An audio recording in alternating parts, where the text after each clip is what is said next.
This is AV Week, your weekly wrap-up of audio-visual news and information. My name is Tom Albright. I am your host. First and foremost this week, we have Mr. Bradford Benn, all things groovy at Harman Pro. How are you, sir?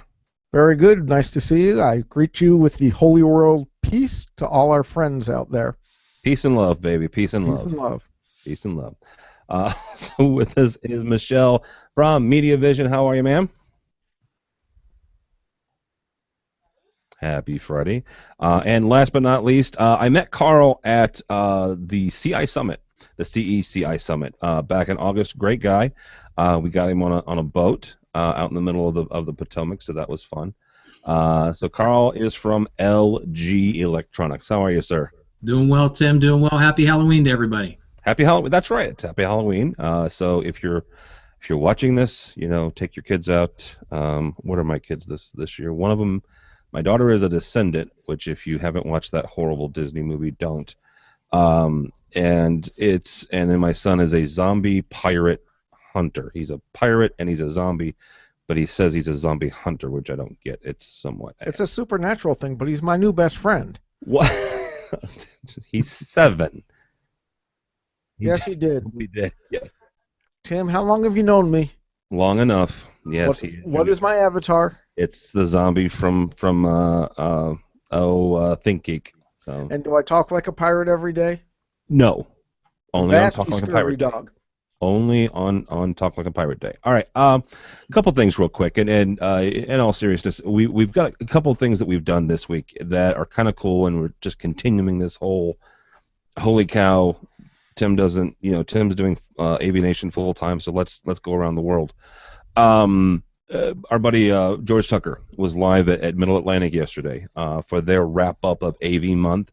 Our wrap-up of AV Month actually ends tomorrow. We did 31 posts in 31 days. But he was with our friend Rebecca Villarreal and the folks at Middle Atlantic as they did their AV Academy. You can check that out on our YouTube page and our website. George did a great job.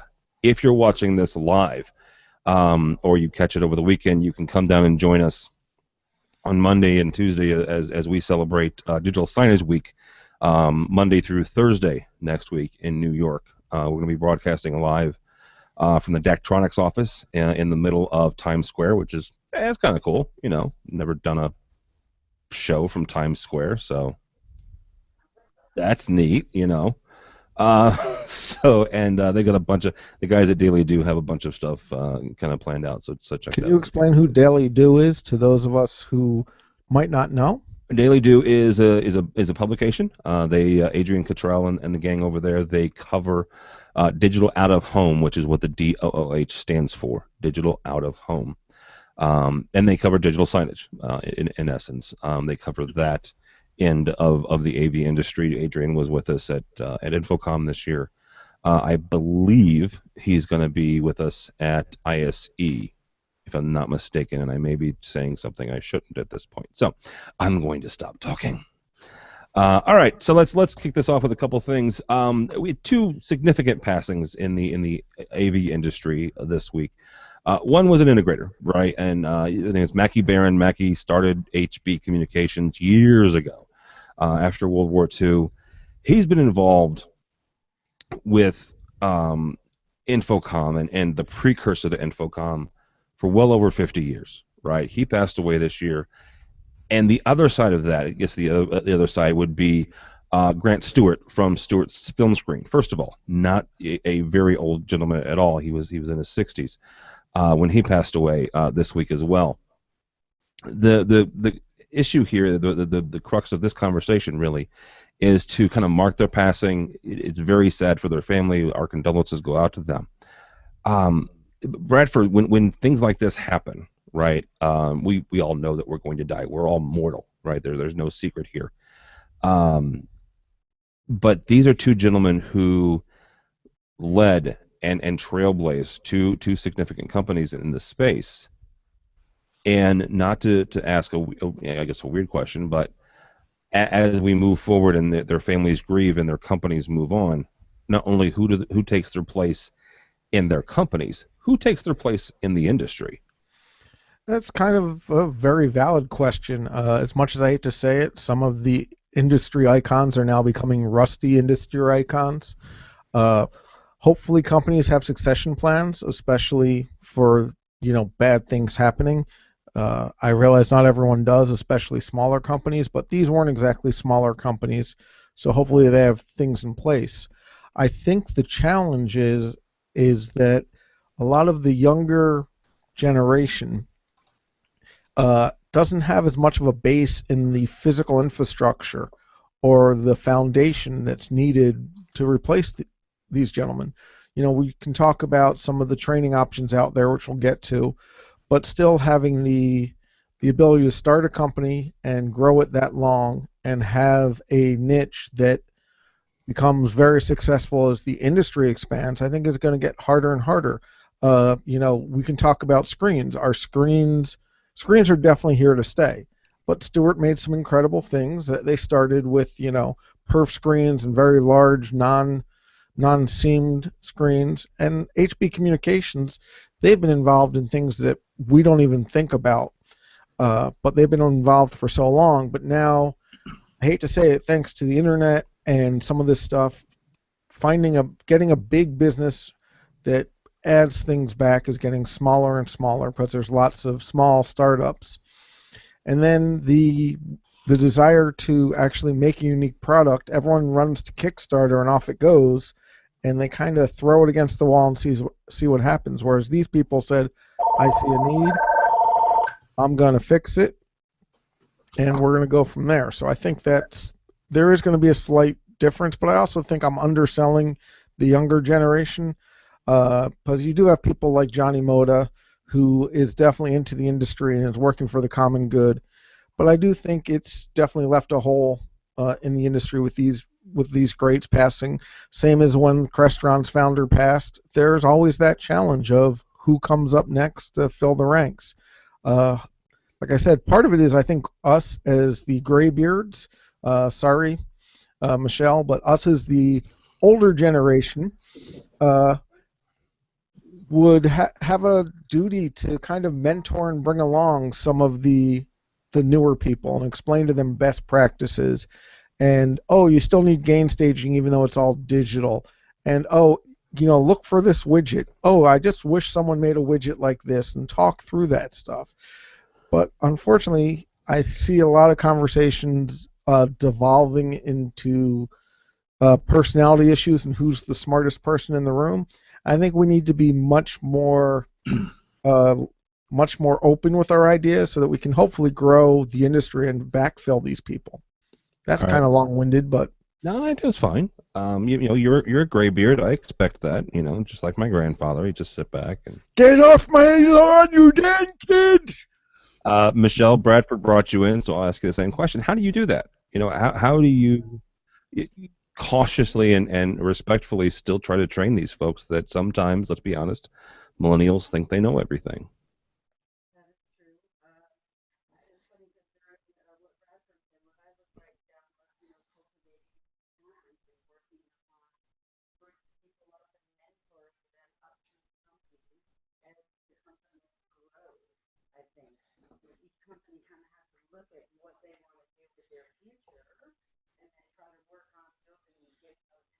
Able to take over for them, because maybe they want to retire before they die in this industry, because that would be nice. Right? So maybe working on some sort of a succession plan. I mean, I've always been about mentoring anybody they've ever worked with, so I think those are really good plans, and it's really sad to see both of these people passing. Both great guys in our industry, and I like that Stewart is still going to have people from their family, like fourth generation, cousins and stuff, taking over the company for now. So I'm excited to kind of see where they take the company from here. Yeah, I am too. All right, Karl, same question to you. What should we do as an industry to kind of replace these folks? Well, I'm fortunate enough to have had the opportunity to meet Mackie Barron. HB Communications, ironically, is an account of mine that I work with on a regular basis. In their instance, I think they've got a great succession plan. I think Dana is doing a great job up there, and they're in good hands, and it'll move on. It is still certainly a big loss to the industry. But I think companies like HB that develop that talent, much like Bradford and Michelle were talking about, and folks, and I may not look it, but I am actually a graybeard as well. I'm well into my 50s now and been in this industry for over 50 years. You're in your 50s? Yeah, I'm in my 50s. Come on. Yeah, sorry guys. It's all this clean living here in Pennsylvania. And start exercising. Okay. Hey, can't miss Bradford every day. It pays off, trust me. But anyway, I think they've got a great succession plan, and things are going to move along well for them. But the cultivation of talent is critical, because I feel that there's too many smaller companies out there looking for the slick, quick buck, and there's no real education or there's no real craft in that. Whereas companies like HB and others that are in that position, I think they do a good job trying to cultivate their talent, bring their people along at a careful pace, and make sure they understand what it takes to bring true solutions to the market. And in doing so, you become educated and understand better about the products, what's coming, how can you steer a customer in the right direction, and not just fit them with any solution, but fit them with the right solution. So I think companies that have that kind of mentality are going to do very well, and they're going to be very lasting. Again, like an HB as an example, they've been around for quite some time. Yeah. Now that I've gotten to think about it a little more, I think that Karl and Michelle have very valid points, but I also think we have to look at some of the larger end users for mentoring their people. I work with a lot of end users, and in 2 years I've watched someone going from coiling cables and measuring how high off the floor speakers were to now he's a general foreman for the venue, because he put that extra effort in. He learned, he signed up for listservs, he asked me a lot of questions. So in 2 years, he went from, a new guy to running a venue at a major theme park. So I do think it's possible. I just think sometimes it's harder to see outside of a company. That makes sense. All right, we're going to focus a little bit on Bradford's company, not because Bradford was on, actually, because this release came to me as we were preparing for today. It's from our friends over at Caster Communications, my buddy Alex. Harman Professional Solutions BSS Audio receives AVnu Alliance certification. Yay! Yay! It's for the Sound London Blue 805 and Blue 325 processors. We're going to end with you, Bradford. Everybody kind of knows my 2 cents on AVnu and TSN. I'm a big proponent of it. I've been bullish on it for the last 2 or 3 years. I'm a big fan. My biggest problem is this very thing, is getting things certified, is getting things out there with that sticker on it. Michelle, when it comes to getting industry certifications like this, how important is it when you go out and you try to sell this either to an integrator or even an end user directly? Well, we personally don't have that certification yet. But not that one, but just in general, those types of certifications. Well, we think it's really important, especially for, our particular product, and I think a lot of other manufacturers think the same, that once you work with, integrators and get them certified with your product, they tend to use it more often because it's more familiar to them. So for us, we always we always do include, on-site training from our company, but while we're there, we also certify the dealer, and the integrator right on site, so we can have them, be more integrated in our product and be able to promote it out in the future. So for us, I think certification in our product is very important, as well as looking for the right certified people for doing certain types of installs. That makes sense. Karl, from your standpoint or from LG standpoint in general, how important are these industry certifications? Well, I'm sure you guys understand, as a company the size of LG, many of these certifications are a must. We have to have them for the product line. People expect them and anticipate them being there, whether it be LEED certifications or UL certifications, whatever the case might be. So those are absolute must for us, and it's built into the cost of the product. But a company I used to work for designed and built outdoor enclosure solutions for large format displays for outdoor walking malls, quick serve restaurant drive-thrus, places like that. And one of the things people didn't recognize in putting products like that in place was the vast amount of certifications that were necessary, because they would expect, for instance, there to be a, believe it or not, in Florida, hurricane certification, so it would withstand 130-mile-an-hour straight-line winds, and UL certifications for various things, whether it be a NEMA rating or an IP rating based on environmental conditions or electrical ratings. And these certifications, they add up. I mean, they can be $25, $35, $50,000 per, and a lot of people, I don't think, had an understanding of how important they were in relation to not only how the product performed, but also into the cost of the product that was involved with regard to, they come to you and say, well, okay, your solution's too expensive. And I'd say, well, here, let me strip out all these certifications for you, not have it work in the environment you want it to work in, and let's see how well that performs. So I understand the need for them, but I think sometimes the consumer doesn't necessarily recognize the costs that are involved in getting these certifications. I'm going to ask a question, and have all of you seen the movie Tommy Boy? Just before I go here. Yes. There's a scene where Mr. Farley says, I can use the restroom in a box and slap a guarantee on it and do the same thing. And I'm not saying that about this certification, about the ones you're talking about, Karl. But how do you sell that to a client? How do you sell that? Because you're right. They are going to say, I didn't realize they could go up to $50,000. I had heard the 25 before, but not 50. How do you explain that to a client where you go, you know what, you're right, I can take all this stuff away, and this $5,000 display is suddenly $899. Great, awesome. You might be buying one every year, though. I mean, is that the type of? I mean, what does that conversation sound like, Karl?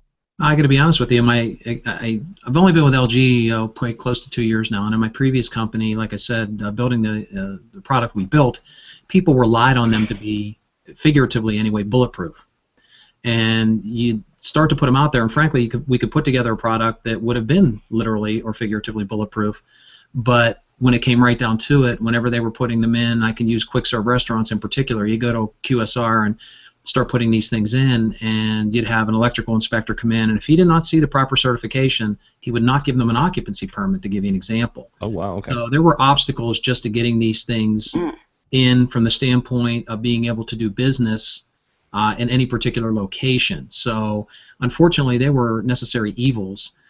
We would always get the environmental certifications as well, though, because we wanted to have the customer have the reassurances that our product had been tested at an independent lab under certain conditions, so that they knew that it would work for them in those same conditions. Makes sense. All right, let's get to the TSN part, the AVnu Alliance. Yes, sir. I just want to put a little clarification on this. Unlike the certifications that we're talking about for UL listings, safety ratings, IP, NEMA, all that stuff, this is an industry certification about interoperability more than an industry certification about, yes, this will work. Now, one of the things that some manufacturers are doing, including Harman, is we are doing life safety rated products and non-life safety rated products. So that way we're actually splitting the cost between products. So if you don't want all those additional features, it costs a little less. You want a fire rated Control 25 AV with life safety, we have to make some small changes to the box and put in those things. Now, something else to consider, in some areas there are strict regulatory requirements like EN 54 for evacuation and notification overseas, and we got to make sure to cover those as well, and those are the $25, $50, $100,000 investments. So it is a big deal. This being interoperability, I think the customer wins of knowing I get 2 or 3 AVnu certified products going together, I can build a system. But also the other certifications for safety are just as important. Okay, so that I guess that's where I was going with that, is the fact that this is an industry standard, this is an industry certification.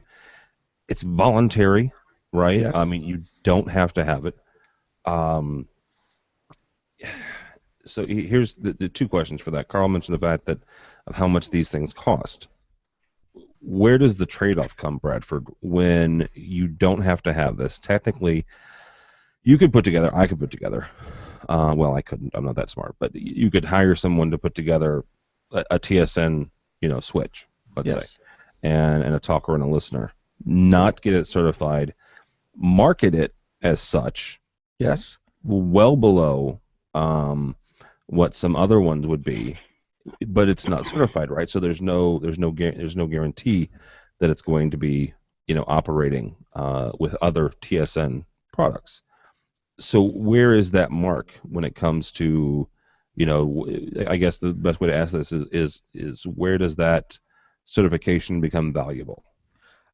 So this is kind of complex, and I've been on the inside of it, so I'm going to be a little obtuse, mainly because other people are doing other solutions. We've decided to do this solution at Harman. The big reason Harman decided to do the certification is interoperability. We can plug these two products together and they work. We can add in a certified product from a manufacturer in the Berkeley area. We can add in a certified product from a mixing console. We can add in a Motu certified product, all these other products. And it doesn't come down to it doesn't work, who do I call? Now it's okay, we know everything's going to talk together. They have a certain base setting of standards. They'll start talking, so it's lowering some of our costs of support and cost of sales by having the system verified by an outside party, much like a peer review for a design.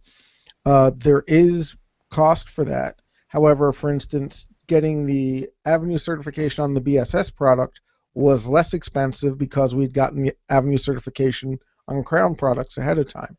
So we can amortize that cost because we're using the same AVB hardware internally. So we didn't have to start at ground zero. Oh. Now there's the other model that other vendors are going with, and it's perfectly valid, of we're going to use AVB but or TSN or digital networking of our issue and do a closed loop system.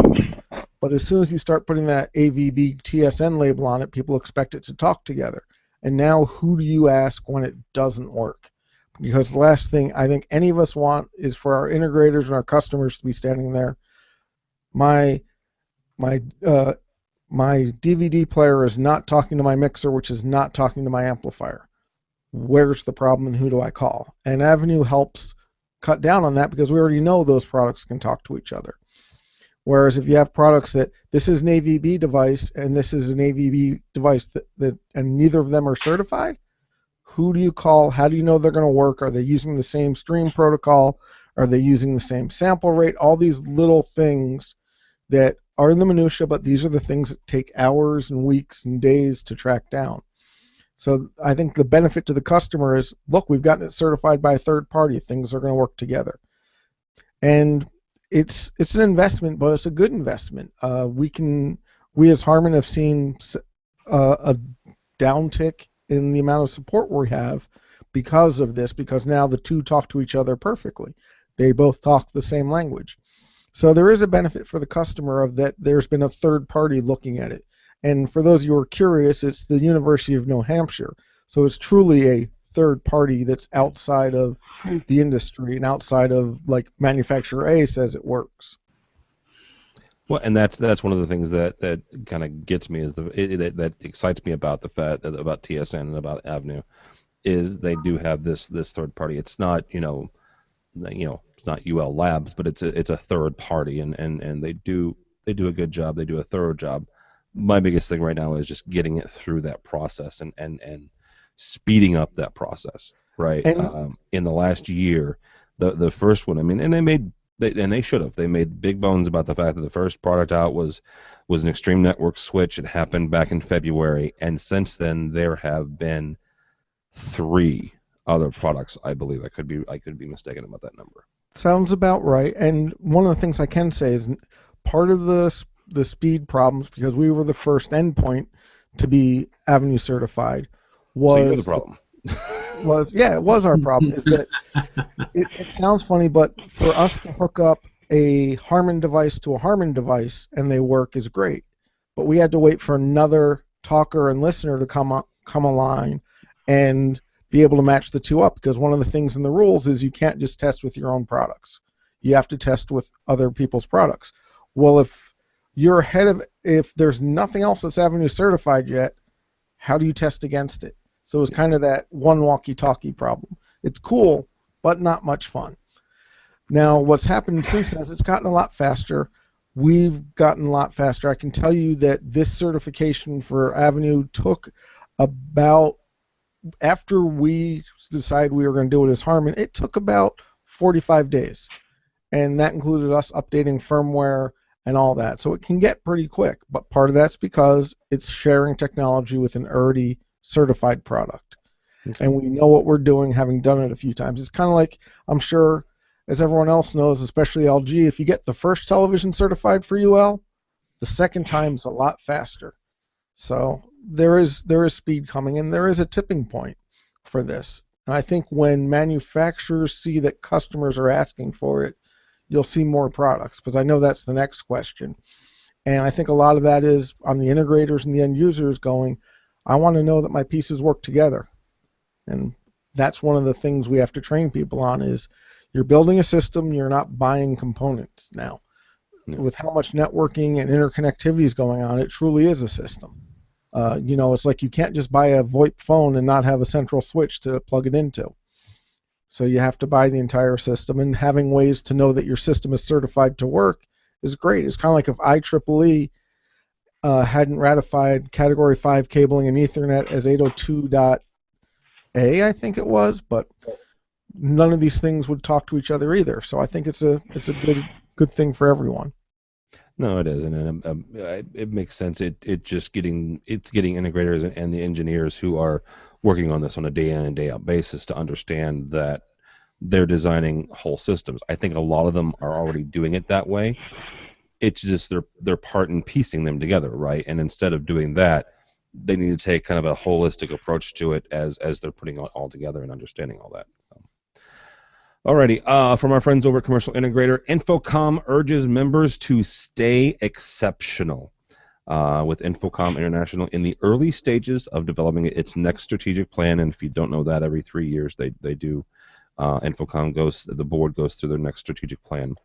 It's set for release sometime next year. One element that's likely to carry over from 13 is the push for integrators to create exceptional experiences.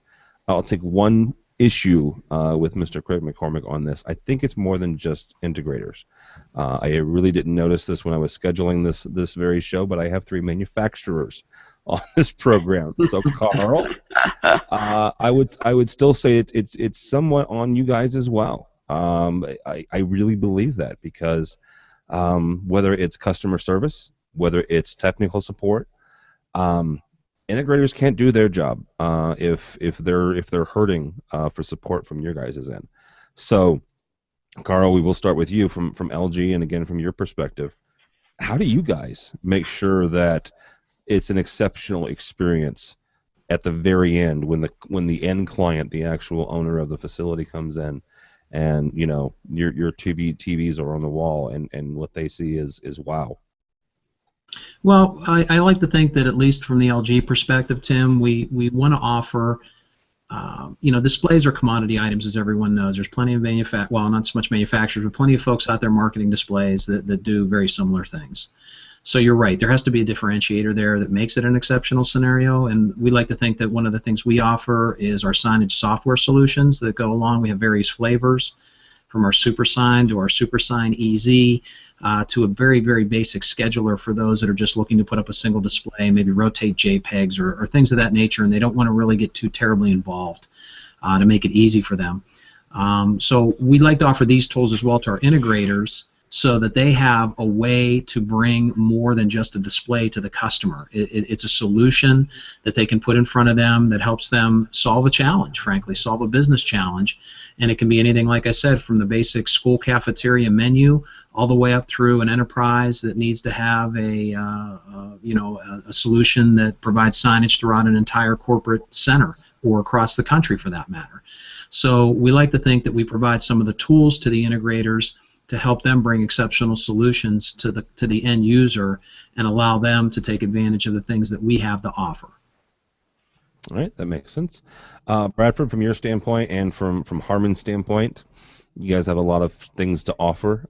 From almost from soup to nuts. You don't quite have displays wrapped down yet. unless you'd like to break some news right here on the podcast that we bought somebody. I don't know. I'm going to get in trouble with the SEC if I even make a joke about this anymore. I know you will, but I can make jokes all day long. I don't own stock. I don't, this, that, and the other. But all kidding aside, how do you guys do it? I mean, you guys obviously have got a holistic approach, from speakers to amps to, well, now, control systems and video transport. So how do you guys do it? Well, you forgot lights. I'm sorry, lighting and soundboards and car audio, headphones, everything, except displays. Yes. Right. So the question is how do we make things exceptional? And part of it is that we as a company understand our customers need a reason or need help getting customers into their business. As a B2B sales company in the division I'm in or the business unit I'm in, I look at it as I have to sell to end users such as arenas and theme parks and corporate environments and kindergarten through 12th grade and colleges, which is a little different than the experience you're going for Guitar Center, but making it unique and exceptional is still important. You have to help your customers succeed. You have to help your customers provide something that they can't get at home. It sounds funny, but everyone was doing the doom and gloom of the movie theaters 10 years ago, and it was pretty bad. But now that home theater is caught up and gotten to the point where everyone has one, the cinemas are coming back doing things like putting in quantum logic to do surround sound at a level that you can't typically do at the house because of the investment. So that's making the experience, exceptional. The whole idea is that sometimes the exceptional experience is, as I call it, the iPhone experience. You don't realize all the technology behind it because it's so simple, but that's what makes it exceptional is when you don't have an iPhone for a day, or you don't have your Android, or you don't have your laptop, and you start thinking about how integral it is.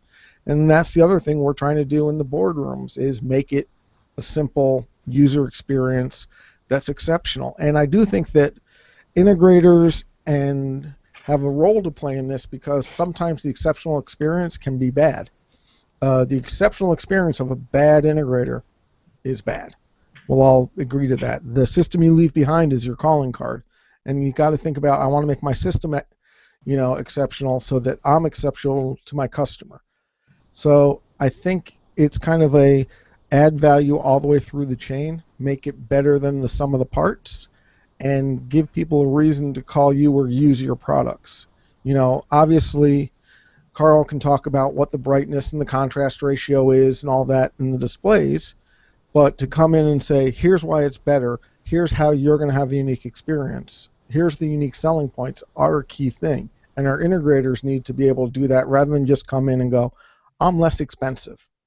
Because that's kind of been the problem, especially with the internet, is everyone's going, I can buy this cheaper on Amazon, eBay, Qbids, take your point, and to be able to come in and go, here's the experience you're going to get, and I'm going to make sure it's going to work, and this is why you want to use it. Provide that exceptional service is kind of the key. All right, Michelle, I'm going to bring up maybe a touchy subject for manufacturers, and this is why I think manufacturers are just as important to the exceptional experience. Bradford brought up the fact that system that the integrator leaves is their calling card.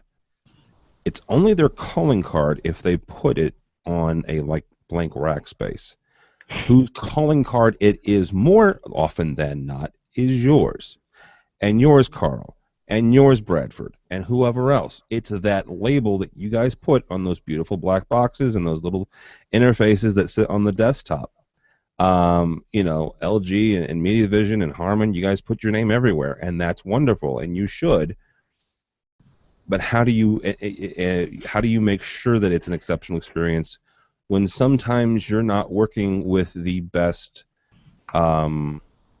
representatives in the field? I'm trying to be diplomatic here. I know, and it's funny because that was one of the things that I was going to say when I was listening to Bradford, is that especially with MediaVision product, with the speakers and microphone and video monitor delegate units right in front of everybody, you know, if there's an audio problem, it's just the microphone that's in front of them, not anything, a myriad of 100 different products that could be going on behind it. You know, so as a company, what we've done really is just focus. All we do is, you know, sell the Titan conference microphone. So everybody there just tries to be an expert. So we have, you know, from soup to nuts as far as a company goes, to be able to support, from the first person who answers the phone knows a little something all the way to in the field. And then that's what happens usually. Our product, we get in the field, we get to work with the end user, and then make that connection along the way with the end user and keep in touch with them to make sure that everything is working right. So, you know, it's kind of up to us to try to keep making that connection, you know, through the end user and through the dealer. Well, yeah, and if I can add into there, Tim, real quick, one of the things that we do from the LG perspective is we offer a service called IQS, which is our installation quality service. So if it's a higher profile or even a larger installation and the system integrator doesn't feel 100% comfortable, we'll send out a tech who will subsequently work hand in hand with their folks to make sure that the experience is good, not only for the integrator, but certainly for the end user. And from the LG perspective, we offer that as a free service because we recognize how important it is to carry this all the way through to the end user. So can you come over next weekend and check my TVs? Because I put them up myself, and I'm an audio guy, so I'll be the first to say I need help. Okay, first of all, it has to be an LG display, Bradford. It is. I have 3 of them. Excellent, Bradford. Keep my stock price up. Good work, good work. Can I tell you, this is a total geek thing. So when I was a programmer, and I absolutely loved LGs, especially back in the day, because they were one of the few that still maintained a DB9 on the back, not a stupid freaking 3.5 millimeter headphone jack, basically for their service port, and their control protocols were very simple. So still on every display, Tim. Thank you. Appreciate that. I'll carry that through to manufacturing. You're awesome, dude. Don't go to the stupid headphone jack. It's confusing. You're not sure if it's in there. But I just want to know, when's it going to go Ethernet? Because it is the Internet of Things nowadays. Well, Ethernet's. I don't mind Ethernet. I do like the Ethernet. But if you're going to do simple, baud rate communication, a DB9 is up there. I mean, it's up there with a Phoenix connector. But how many of these young whippersnappers today know how to pin out a DB9 and know a null modem versus a straight-through cable, or let alone know what a DB9 is because they don't have one on their laptop? So true, Bradford. So true. Yeah. You can get one on your laptop. You just got to order it. Special. And wait several weeks. What? How many Macs do you have? I have 2 in the studio for recording, but do any of them have a DB9 connector? None as an of option? them. They barely. I don't even think they have a media thing anymore. All right, let's continue on. Bradford did something cool this week that we'll talk about and then get into a bigger conversation. He went to something called training. Actually, he did the training himself. He was the trainer at SynAudCon. SynAudCon is something that I've liked for a lot of years. Been to a couple trainings myself with Mr. Pat Brown. Bradford helps him out from time to time. He learns as much as he trains. But the reason for bringing this up actually is to talk about training, to talk about not just the different certifications we have in the industry, but how we keep on top of things. Lots have been written about the fact that there's no degree here, right? Lots has been written about the fact that there are certifications and there are renewal units, and we need to keep up on making sure that we honestly keep up on this changing industry. We're going to talk about Internet of Things here in a couple minutes. Michelle, from your perspective, how do you keep not only the people that you work with on a daily basis, but also your dealers sharp, I guess is the best way to ask that, when it comes to training? Yeah, that's a great question, and I think everybody has to continue to do training in order to keep growing in this industry. I mean, things are changing all the time, and so if I'm not continuing to train and learn about my products and our competitors' products, as well as I think it's very difficult for the integrator. I mean, there's so many products out there that they need to know about and be trained on, right? So as a manufacturer, we try to, give them as much support and let them lean on us as much as possible. Makes sense. All right, Karl, from you guys' standpoint, LG or just yours in general, how do you guys keep people trained up? Well, we internally train at least a couple times a year, sometimes 3 times. We typically take advantage of gathering everybody either like at InfoComm or DSE or something like that, get there a day beforehand, and then get training in generally on new product and what we've got coming down the pike.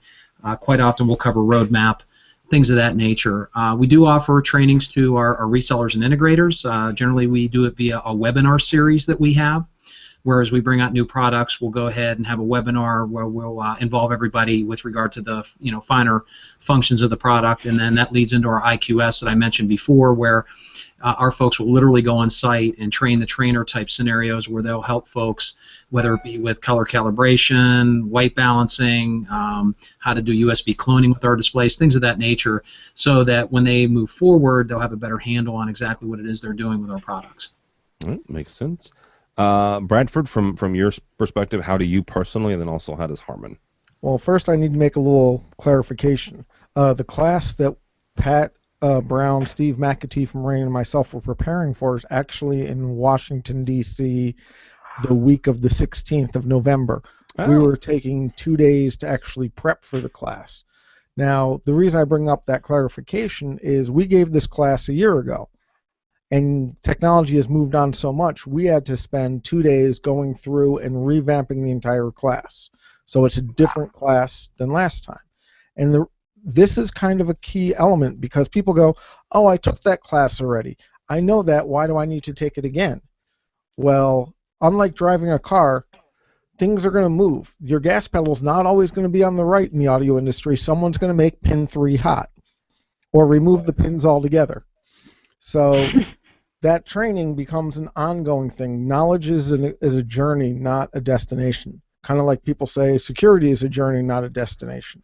Same idea of we spent 2 weeks or 2 days going through and every page on an 80-page manual, we're going to go in and update it. And yes, everyone's more than welcome to join us in Washington, D.C. You get to meet me. That's my shill moment for Pat and Brenda. I'll even take you out for ice cream. But the big thing is in the freezing cold. In the freezing cold. I'll take you out for Starbucks. I can smell them. There we go. It's like my Spidey.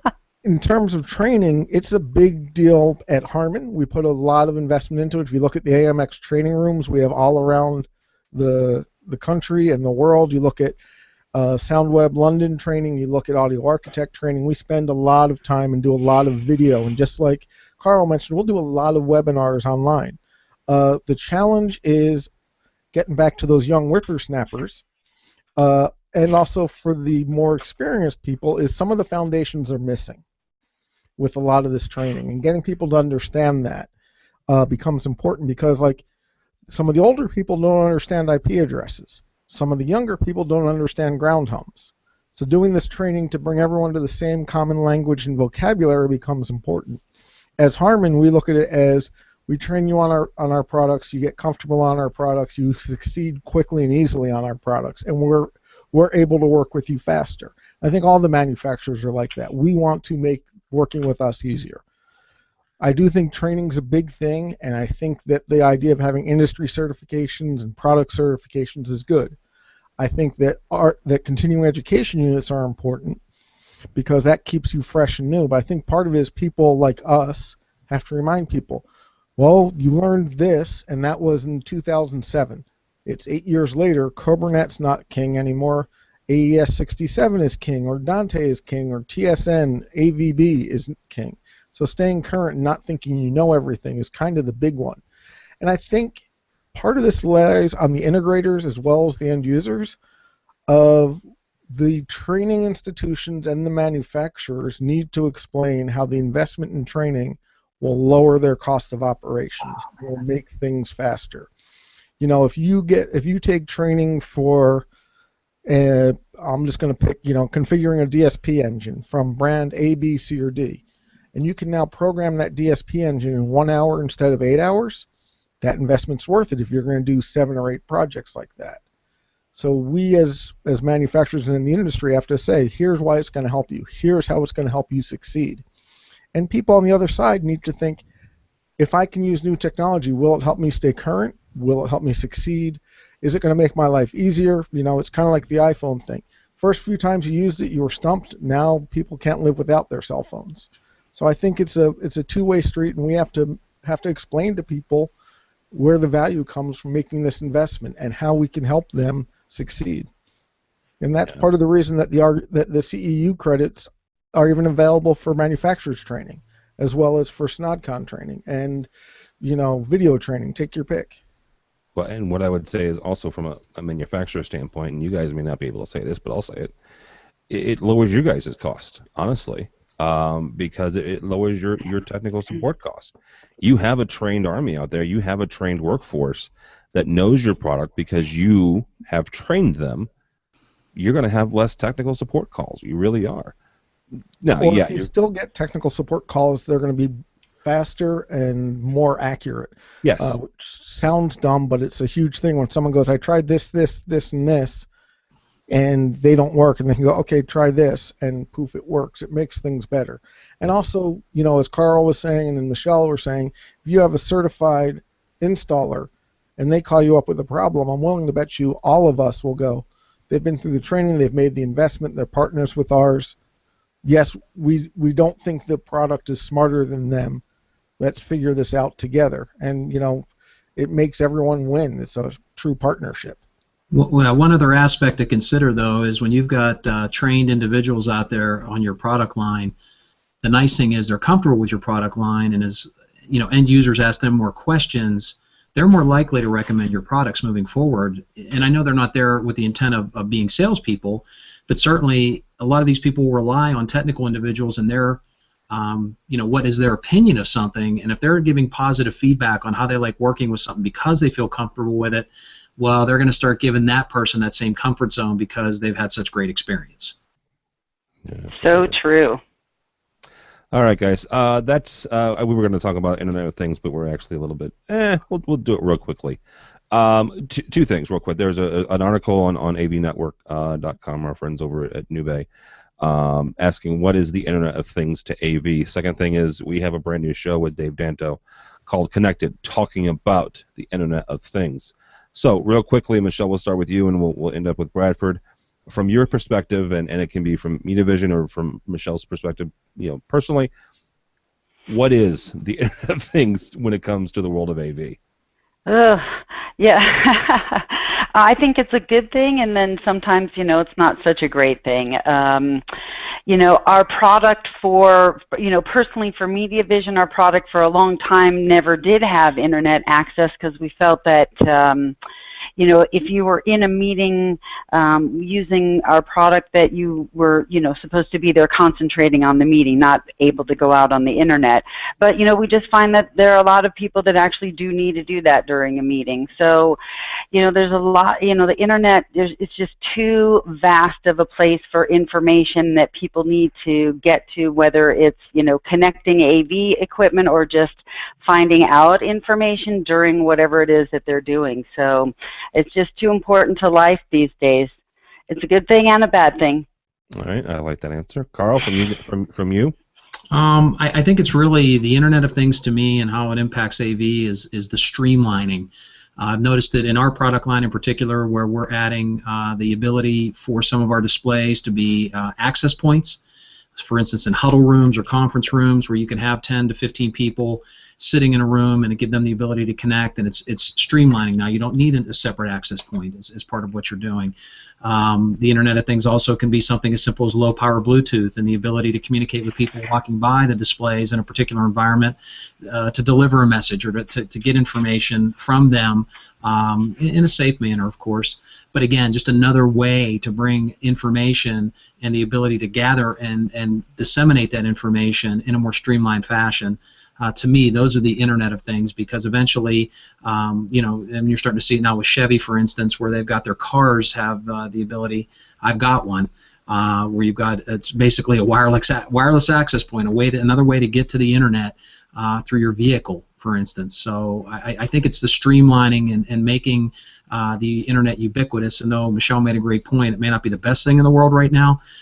Everybody needs access to the information, and it's being forced in that direction. So this is just going to make it easier for everybody to be able to do it in a more streamlined fashion. All right, Bradford, last word on the Internet of Things, sir. Well, I liked the show with Dave Danto, the connected thing. Nice to see it, or listen to it, I guess. The thing I see is everyone's expecting it now. Everyone says, I have a Nest thermostat at home. Why do I have to get up from my chair in my office to turn on and off my lights or to adjust the temperature? So it's become an expectation. As Michelle and Karl both said, it's a plus and a minus.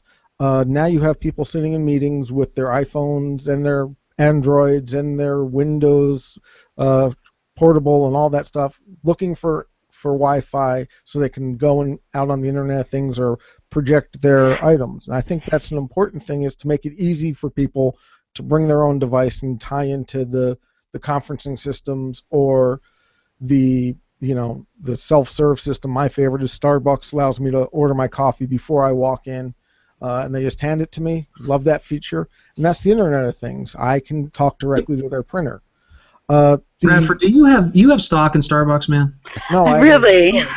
Great question, Karl. I have an addiction, and I get a Christmas card from Howard Schultz every year because of how much I buy. I didn't know that, actually. But the Internet of Things is good, and it gives us some power that we don't always think about. The lowering of service costs. You have 300 conference rooms on a campus, and I can go through the Internet of Things and go get to that device and fix it without having to send someone over there that takes 10 or 15 minutes. So it makes the experience better. But then there are other things that are kind of make my head itch, like, does the refrigerator really need to be on the Internet so you can write down a shopping list? I understand how it makes sense. I understand the idea. But then it becomes an access point into your house and the weakness and all that stuff. So I think the Internet of Things is great. It's actually building systems that make the user experience better, which is a good thing. But I think sometimes just because you can doesn't mean you should. Like my toothbrush has Bluetooth to tell me how long I've brushed for. Do I really need that? In case you're curious, it was 2.5 minutes this morning and 4 minutes last night. Good work, Bradford. Your mom would be very proud. All right. That's going to do it. That was an interesting way to end on. All right. Karl from LG, thank you, sir. How can people find you or get a hold of you or LG? Well, they can reach me at karl.jackson@lge.com. All right, very good. Michelle from Media Vision, same question to you. How can people get a hold of you?